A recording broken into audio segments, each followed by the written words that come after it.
Recently, Alex O'Connor debated Ben Shapiro on the topic of whether religion is good for society. I am going to admit right up front, I haven't seen the whole debate.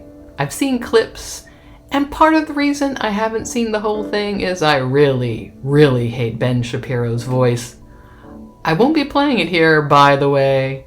You're welcome. But I'm not interested in responding to the whole debate anyway. I'm really only interested in this one moment I find telling and fascinating.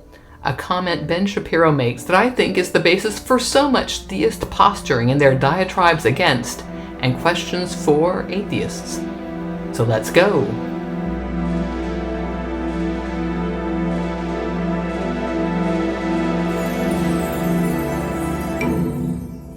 Hi, my name is Scarlett, and I'm an atheist and skeptic, and here on this channel I've looked at lots of questions for atheists and other theist musings on how I, an atheist, need to justify why I don't accept their favorite belief. What goes unsaid is how theists of various stripes don't need to justify anything because Bible, but somehow I can only be an atheist if I can justify to their satisfaction various natural processes and why I feel morality is important. Ben Shapiro is Jewish, but he's also very much involved in the same culture war stuff that various fundy Christians bang on about. He's very much a supporter of America being founded on Judeo-Christian principles. So it's not surprising that his line of thinking here is very similar to various Christian musings. So let's see what he said. For context, the topic of free will came up, and the two were discussing how humans make decisions. I will say it seems Ben is very uncomfortable with the notion that various material circumstances impact how we make decisions, which is the position Alex was defending. Alex says both religious and non-religious people have to explain how decisions are made, not just atheists who claim material reasons. So Ben says this: "You're falling into the same sort of argument I excluded at the beginning, which was I said the beauty of religion is there is a bunch of stuff I don't understand, so I can't explain to you how the uncaused self makes decisions." Right? So basically, Ben doesn't need the burden of proof because mystery.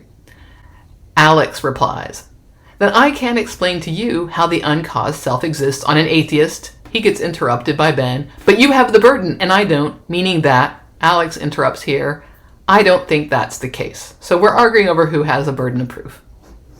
Ben next says, "You do though. The simple fact is that you are the one who's claiming that a reasonable materialist universe is the cause of all, and so if that's the case, you do have to explain the mechanism in a way I certainly do not.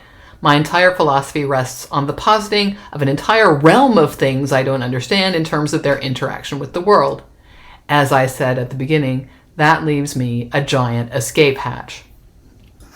So again, Ben's whole point is he gets to punt to mystery. He doesn't have to understand how God works or makes free will happen. That is all just fine, and he has millennias and millennias worth of people who agree with him to lean on. He can go on to use an argument from incredulity, denying a materialist position. "I don't see how that can work," he can say. But you see, he has a magical being in Yahweh, and that magic is all he needs. So right off the bat, the first thing I want to say is you can believe anything you want for any reason that suits you. You can use whatever epistemology you want that's good or bad. I mean, there is no philosophy police that will come to your house and arrest or fine you for having bad reasons for your beliefs. Second, in the privacy of your own mind, you actually don't have any burden of proof. Believe what you want on whatever basis. No one can do anything about it. So, Ben can, in our beautiful free universe, base his belief on his understanding of whatever holy book suits him.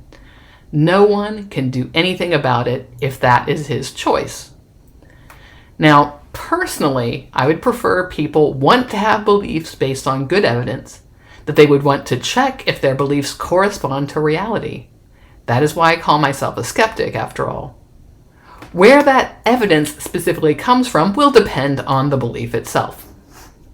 Now, the adoption of a burden of proof comes in a discussion or debate when you really do want someone else to believe what you believe. Just like this discussion Ben had with Alex. Now, of course, the topic of their debate was whether religion is good or not for society. But we can file this notion of how do humans make decisions under a subclaim. And Ben here thinks free will is the better explanation, and he doesn't think he needs to describe how it works. Now, I personally am with Alex that he actually doesn't have to explain, just like Ben doesn't. They're both the same. So let's look how Ben phrased Alex's stance. A reasonable materialist universe is the cause of all. Now, I suppose religious people mean to say that since science can observe and study material claims, we must have all the answers right now, which is obviously not the case. There are still plenty of outstanding questions in science. Sometimes we don't have the instruments to study a hypothesis right now. Sometimes what we have is a probabilistic model, since often natural things aren't 100% one way or another. There is a range along which something can fall. As a side note, I would say I don't believe in science. I accept well-established science, and I'm happy to entertain hypotheses with the understanding that some of what I read is preliminary and provisional, subject to change with new information. And the fact of the matter is we can't all study everything all the time. You know, one of the great things about humans is we can specialize. So I can rely on people who do spend their life doing that. I don't have to do everything. I can read their information. But coming back to the topic. Consciousness happens to be one of the mysteries of science we don't totally understand. As far as I understand it, most theories right now align with the notion that consciousness is an emergent property of brains. As for how we make decisions, I like to imagine these as automated processes in our brain based on prior experience, habit, practice, preferences, and a whole host of very obvious material inputs. You think about people who do emergency management, for example, who have to intervene in an emergency. They actually do lots of drills because they just want that stuff to be automatic. They don't want to have to think about it and delay because these decisions have to be made. I think that's a lot of how we do our thinking. All just totally material, no soul needed. But it doesn't matter that we don't understand all of how we make decisions, how bounded or unbounded our choices and actions are. It is an easy call to reject the kind of free will that Ben is proposing because it comes from something supernatural, a realm we have no evidence for, or rather, I should say, we have fairly poor evidence. We have people claiming to have experienced something that they say can only be explained by the existence of a supernatural. But under examination, we often find mundane explanations. So, for example, near-death experiences can be recreated in the lab, and it seems that those experiences are something brains do when the body is dying or returning from a flatline experience. The experience is actually when the brain is functioning, it's not during the flatline period, basically. Then there are magical healings, but we can explain those by the body having mechanisms to heal itself. And sometimes the magical healing is accompanied by actual medical intervention, surgery and medicine and things like that. Another thing is visions of holy figures. So we can just say, well, did the person actually experience a vision of a holy figure like the Virgin Mary, or was that a hallucination? Anyway, the evidence just is not very strong, and there can be just very materialistic explanations. But let's come back to what Ben said and what he means. There is a bunch of stuff Ben doesn't understand and therefore doesn't have to explain in terms of their interaction with the world. And this is the way of lots of theists. The myriad questions for atheists implies that atheists are the ones who have to offer robust, clear explanations and evidence for how the material world is sufficient to explain anything the theist dreams up. But theists can just say, God did that and I don't have to understand it. It's a mystery. God created the universe. God created all life. God put morals in us. God made us with the desire for meaning and purpose. How, you ask? Mystery! Done and dusted. I also can't tell you how many videos I see where theists suggest atheists have to read a library's worth of books and study everything about their religion before they can reject the belief. But the theists themselves? All that's needed is to go to a church and have an emotional experience over some nice music after a sermon about sin or end times or something. No Aquinas or Augustine, or hell, even reading the Bible needed for them. Oh sure, they'll hear some select verses for Bible study where they can vamp about what they think God wants. But that's not even really necessary, Just belief. It's all you need. Now, far be it for me to tell you not to do something like read what C.S. Lewis wrote about atheists or why he's a Christian. If that's what you want to do with your one life, awesome. I, after all, spend some of my time on idiotic ramblings of Christians who wrote what looks like rough drafts of brainstorming sessions while hungover, so I'm really not one to talk. But the point is, you don't have to do all that work. It's not up to atheists to disprove theistic positions. They have to support what they believe if they want to convince you. And you can always just go your own way. You don't have to entertain anything.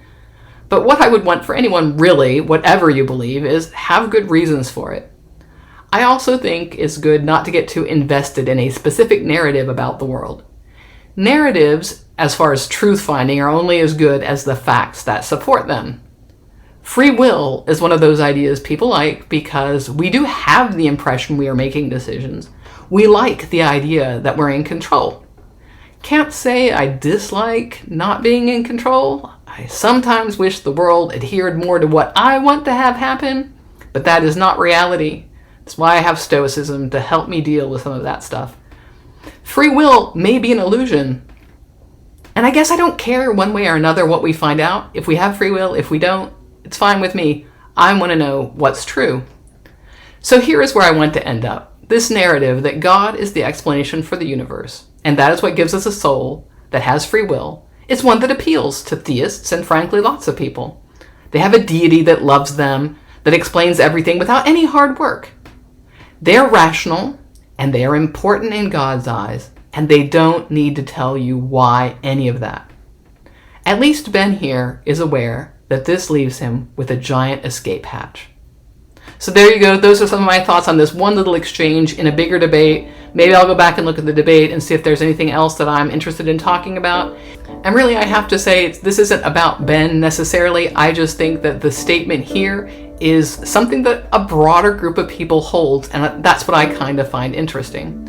But what did you find interesting? Please put that in the comment below, and while you're down there, you can like and subscribe and do all the YouTube stuff. We do love it when you do all the YouTube stuff. And if you like what I do, you can also buy me a coffee. That link is in the description below, and I will see you next time for something. Don't know what yet, but it will be fun and sarcastic. See you then.